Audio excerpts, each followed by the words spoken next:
खुल जाएंगे आपके सारे रास्ते। परीक्षा में सिलेक्शन ले तो सही, जीवन में सब होगा हासिल। तू सिलेक्शन की जिद पर अड़ तो सही।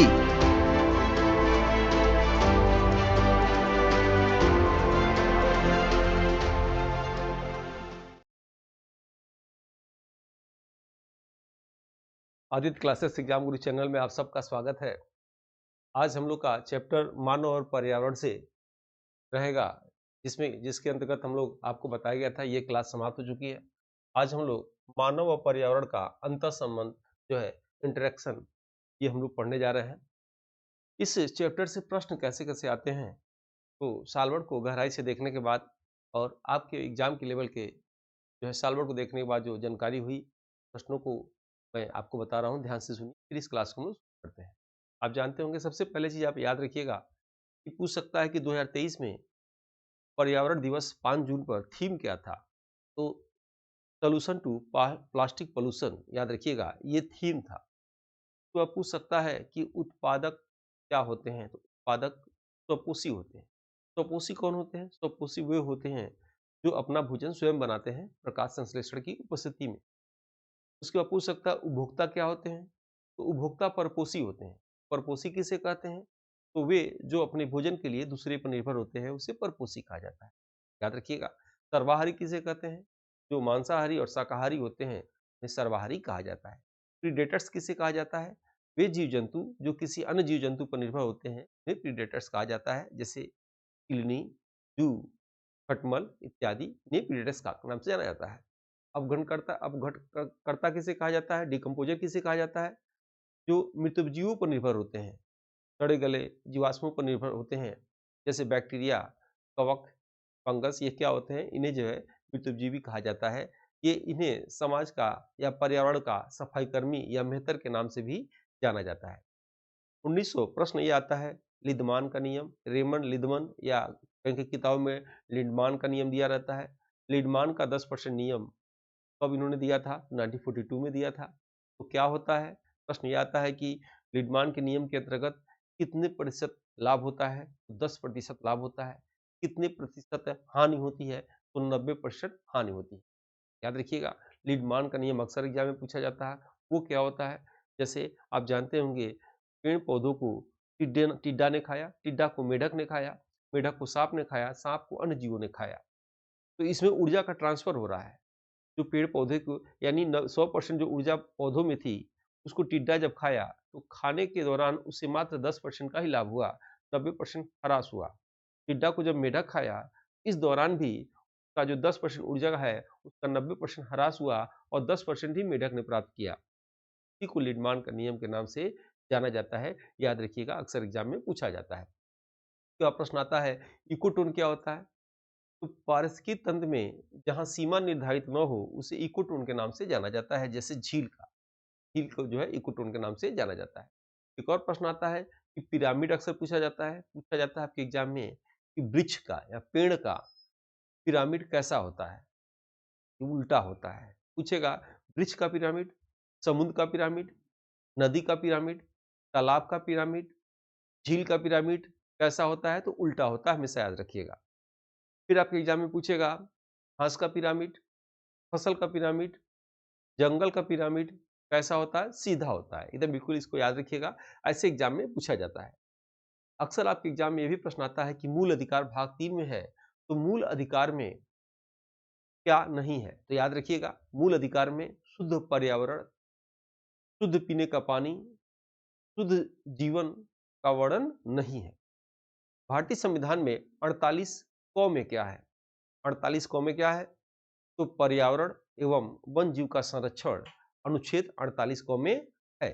याद रखिएगा, 48 में क्या है? 48 में जो है पशु नस्ल और उनके संरक्षण की बात राज्य सरकार से कही गई है। प्रश्न ये भी आता है कि पर्यावरण संरक्षण अधिनियम कब आया? तो 1986 में आया। पर्यावरण संरक्षण अधिनियम अनुसूची 7 के किस सूची के अंतर्गत आता है? तो समवर्ती सूची के अंतर्गत आता है। अब ये आप जरूर याद रखिएगा कि वन अधिनियम कब आया? 1980 में। वन जीव संरक्षण अधिनियम कब आया? 1972 में। और पर्यावरण संरक्षण अधिनियम कब आया? 1986 में आया। अभी हाल में ही एक वन रिपोर्ट आई है, वो किस क्रम की आई है? तो 17वें क्रम की वन रिपोर्ट आई है, याद रखिएगा। उस वन रिपोर्ट के अनुसार कुल भारत में वन कितने हैं, तो 24.62% वन है, ठीक है, याद रखिएगा। और जिसमें सबसे अधिक वन कहाँ है, मध्य प्रदेश में। प्रतिशत में सबसे अधिक वन कहाँ है, तो मिजोरम में। सबसे घना वन कहाँ है, तो अरुणाचल प्रदेश में। कितना प्रतिशत वन होना चाहिए, वन नीति के अंतर्गत 33% वन होना चाहिए, लेकिन कितना वन है, 24.62% वन वर्तमान में है। इसमें वृक्षारोपण कितना हुआ है, तो वृक्षारोपण 2.91% हुआ है। ये डाटा पूरा आपको याद होना चाहिए। और कितना वनावरण हुआ है, तो याद रखिएगा 21.71% हुआ है, ठीक है। मैंग्रोव वन के बीच में पूछ दे। इस बुक में 1 से 6 यूनिट तक के सिलेबस के अनुसार प्रश्नों का समावेश है। 4 बुक में 80 मॉडल पेपर हैं। एक मॉडल पेपर में 30 प्रश्न है, जिसमें आज तक के करंट अफेयर से लेकर सभी 1 से 6 यूनिट के प्रश्न को अपडेटेड कर दिया गया है। सभी प्रश्नों का यूट्यूब पर व्याख्या सहित रिकॉर्डेड क्लास आप देख सकते हैं। कुल 4 बुक और एक ओमार के बुक यानी 5 बुक सेट और डिलीवरी चार्ज लेकर कुल 926 रुपये MRP बनती है, परंतु अभी ऑफर में और सभी वर्गों के छात्र छात्राओं को ध्यान में रखकर अमेजन के माध्यम से यह मात्र 499 रुपये में आपके घर तक पहुंच जाएगा। कोई अतिरिक्त चार्ज नहीं देना होगा, जो एक सीमित समय के लिए है, जो मार्केट का सबसे अच्छा और सबसे सस्ता बुक है। हिंदी प्रश्न के आगे अंग्रेजी में प्रश्न दिए हैं ताकि कठिन शब्दावली को समझने में आसानी हो।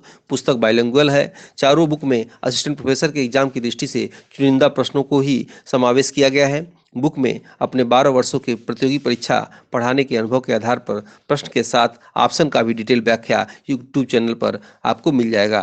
बुक के सभी प्रश्न आपकी तैयारी में रामबाण की तरह कार्य करेगा। जो छात्र छात्राएं टेस्ट कोर्स को परचेज कर चुके हैं या जो नहीं किए हैं, उन्हें भी यह बुक हार्ड कॉपी के रूप में ले लेना चाहिए। कि मैंग्रोव वन सबसे अधिक कहाँ है, तो पश्चिम बंगाल में। उसके बाद कहाँ है, तो गुजरात में। उसके बाद कहाँ है, अंडमान निकोबार में, ठीक है। याद रखिएगा, ऐसे प्रश्न आते हैं। तो आइए डिटेल इस क्लास में हम लोग देखते हैं, और ताकि आपको और बेहतरीन तरीके से समझ में आ जाए। और ये आपका पार्ट 1 है। देखिएगा, इस चैप्टर को हमने 2 भाग में किया है। पार्ट 1 है ये, और पार्ट 2 इसके बाद वाले में आएगा, ठीक है। आप देख सकते हैं इसको। मानव एवं पर्यावरण के विषय में चर्चा करेंगे। जल, वायु, भूमि, वनस्पतियों एवं प्राणियों के मध्य अंतर संबंध को पर्यावरण कहा जाता है। वैसे पर्यावरण की परिभाषा अलग अलग दी गई है, ठीक है।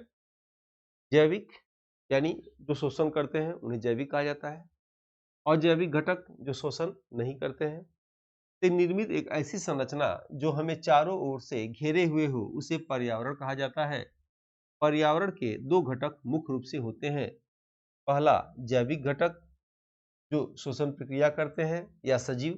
दूसरा अजैविक घटक या जो श्वसन प्रक्रिया नहीं करते हैं, जैसे निर्जीव, ठीक है। उसके बाद जैविक घटक एवं अजैविक घटक आपस में अंतर संबंध करते हैं और जल तथा मृदा देते हैं, ठीक है, याद रखिएगा। जैविक घटक के निवास स्थान के आधार पर अध्ययन करने को पारिस्थितिकी कहा जाता है। मानव एवं पर्यावरण का अंतर संबंध। मानव पर्यावरण मानव को पुनः चक्रण करने की प्रक्रिया प्रदान करता है, जिसे पर्यावरण स्वच्छ बना रहता है। पर्यावरण द्वारा मनुष्य प्रकृति के संपर्क में आकर वह अपनी निरीक्षण शक्ति बढ़ाता है। मानव अपने विकास के साथ साथ मानव पर्यावरण के अंतर संबंध में भी परिवर्तन लाता गया, परंतु मानव भौतिक पर्यावरण से पृथ्वी के सभी जीवों के समान संसाधन प्राप्त करता था। पर्यावरणीय संसाधनों में अपना भूमिका भी निभाता था। मानव पर्यावरण के जैविक घटक का, याद रखिएगा, मानव पर्यावरण के जैविक घटक का महत्वपूर्ण घटक व कारक दोनों होता है। मानव एवं पर्यावरण के अंतर संबंध की अवधारणा, ये आप याद रखिएगा। ये आपके एग्जाम में प्रश्न आएगा, ऑप्शन दे देगा कि इसमें से कौन सी अवधारणा क्या कहलाती है, ठीक है। मानव एवं पर्यावरण के अंतर संबंध की निम्न अवधारणा है। पहला संभववादी अंतर संबंध की अवधारणा।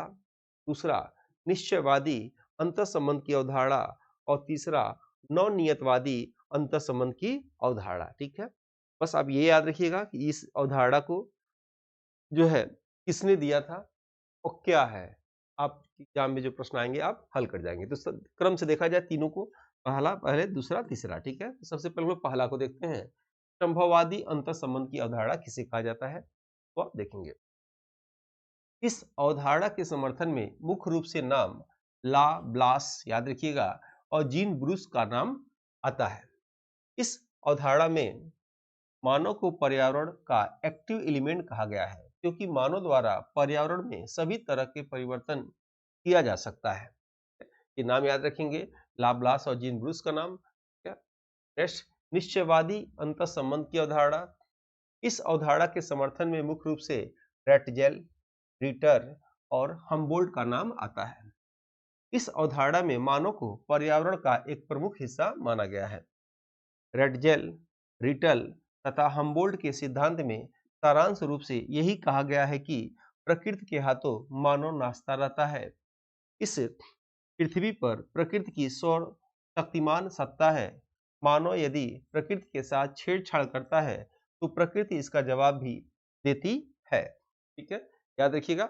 यानी ऐसे प्रश्न आ जाएगा कि यदि मानव प्रकृति के साथ छेड़छाड़ करे तो प्रकृति भी उसका एक्शन का रिएक्शन दे देगी, या निम्न में से किस अवधारणा से संबंधित है, तो आपको आंसर देना होगा, या यह किस वैज्ञानिक से संबंधित है। ठीक है, ये दो आपको याद रखना है, रूल क्या है और कौन उससे संबंधित है और क्या नहीं। 3 चीज याद रखिएगा, आपके एग्जाम में से काम चल जाएगा। तीसरा है नवनियतवादी अंतःसंबंध की अवधारणा। ठीक है, इस अवधारणा का के जनक ग्रिफिथ टेलर है, याद रखिएगा ग्रिफिथ टेलर को माना जाता है। और ग्रिफिथ टेलर का नवनियतवादी अंतःसंबंध की अवधारणा में बताते हैं कि मानव द्वारा प्रकृति के सिद्धांतों को समझकर उसके सिद्धांतों का निर्धारण करना ही नवनियतवादी अंतःसंबंध की अवधारणा कहलाता है। ठीक है, यानी प्रकृति के साथ संतुलन करके चलना ही नवनियतवादी अंतःसंबंध कहलाता है। इस अवधारणा को सतत विकास के गोल 2 याद रखिएगा, जो 2015 से 30 तक शामिल किया गया है। ग्रिफिथ टेलर के अनुसार यदि प्रकृति व मानव के संबंधों का अंत अध्ययन किया जाए तो दोनों में कोई सर्वोपरि नहीं है, बल्कि दोनों को अंतर संबंध सर्वोपरि होता है जो मानव के विकास मार्ग को सशक्त बनाता है। मानव की विशेषता एवं पर्यावरण के सापेक्ष देखा जाए, मानव यदि अपने विकास मार्गों को सशक्त करने के लिए पर्यावरण को अनदेखी करता है तो उसका परिणाम कुछ समय में देखने को तो मिलता है, साथ ही पर्यावरण को प्रभावित करता है जो मानव द्वारा लंबे समय तक देखने को मिलता है।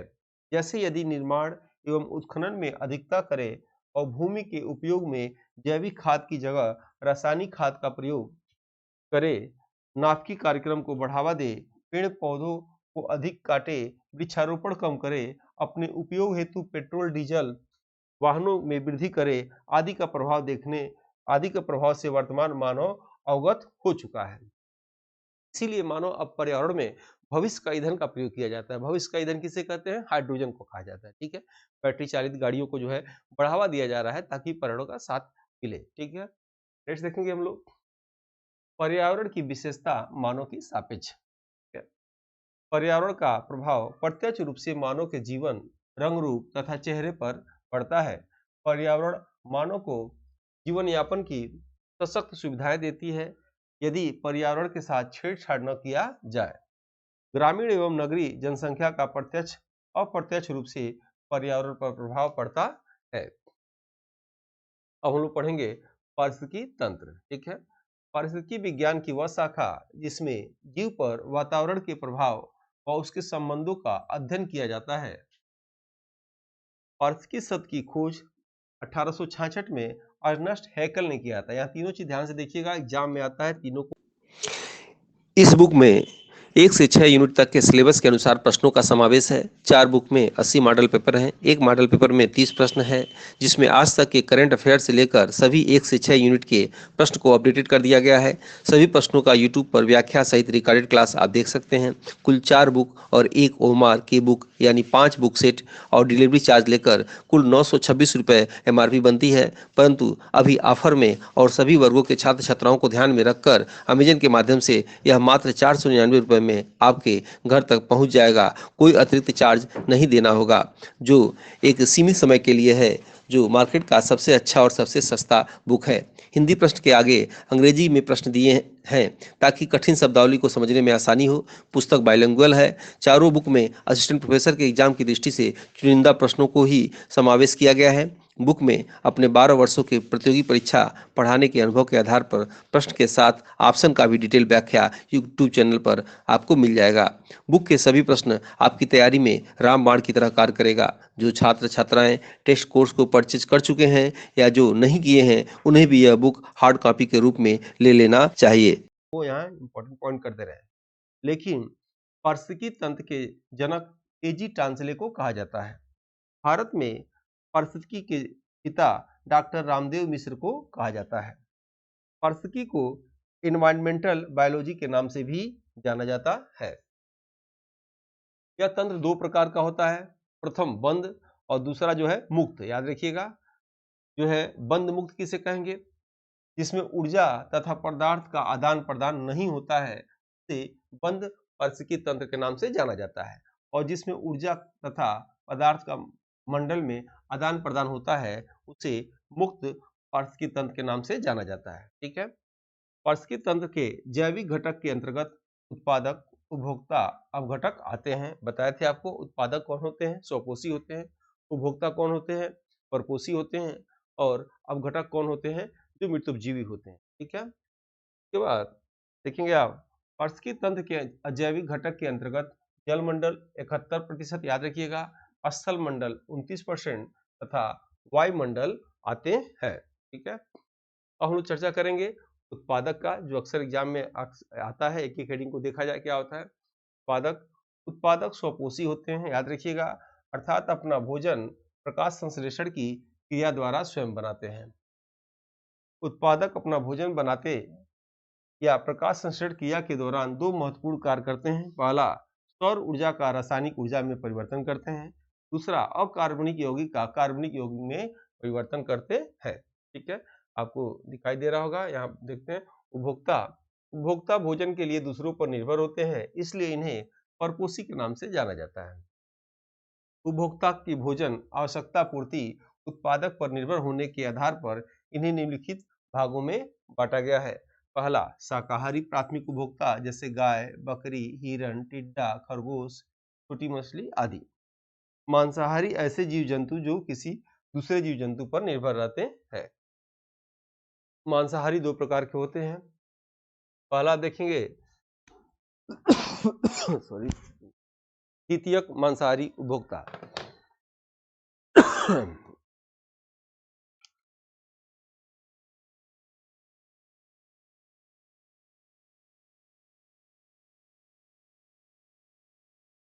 मांसाहारी दो प्रकार में बांटा गया है। पहला, द्वितीयक मांसाहारी उपभोक्ता, ऐसे उपभोक्ता जो अपने भोजन के लिए प्राथमिक उपभोक्ता पर निर्भर होते हैं, उन्हें द्वितीयक मांसाहारी उपभोक्ता के नाम से जाना जाता है, जैसे मेढक, चूहा, बड़ी मछली, भेड़िया आदि। तृतीयक उपभोक्ता किसे कहेंगे?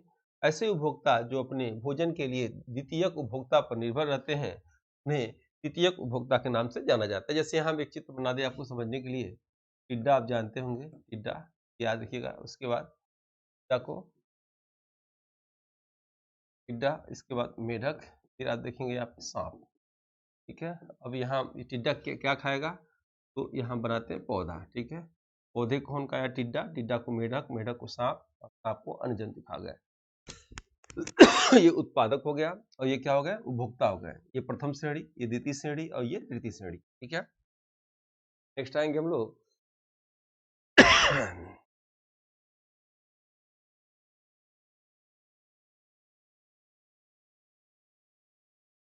ये हम लोग का जो क्लास जो है यही इसको समाप्त करते हैं। उसके बाद आपको नेक्स्ट वीडियो में हम लोग मिलते हैं। इसके दूसरे पार्ट्स को नेक्स्ट वीडियो में देते हैं। मिलते हैं नेक्स्ट वीडियो में। जय हिंद, जय भारत।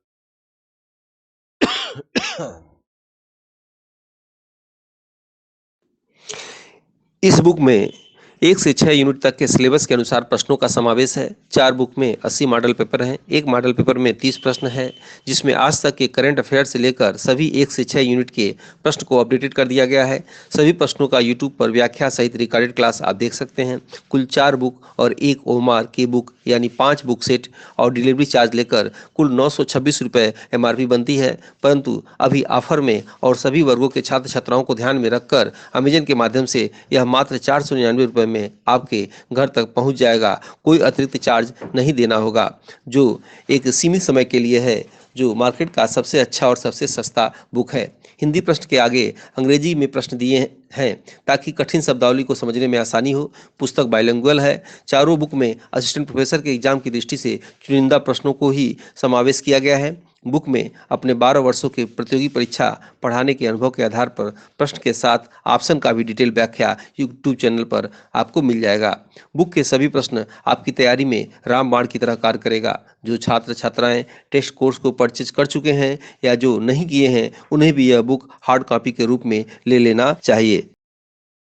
अनुभवी टीम द्वारा यूपीएचईएससी का टेस्ट सीरीज शुरू किया गया है जीके जीएस पेपर के लिए, जो 6 यूनिट वाइज है, जिसके अभ्यास से आप अपने जीके जीएस के कॉन्सेप्ट को क्लियर करके अपने लक्ष्य को आसानी से प्राप्त कर सकते हैं। अगर आप इस टेस्ट सीरीज को लेते हैं तो आपको फ्री में मिलेगा। सभी यूनिट के मॉडल पेपर 100 से अधिक हैं और सभी यूनिट के पीडीएफ नोट्स हिंदी और इंग्लिश में 50 plus grouping test, 20 plus unit wise test, 58 plus PDF 5 test और 2014 से 21 तक साल भर पेपर है। इसके लिए आपको नई जानकारी के लिए टेलीग्राम ग्रुप पर आप जुड़ सकते हैं।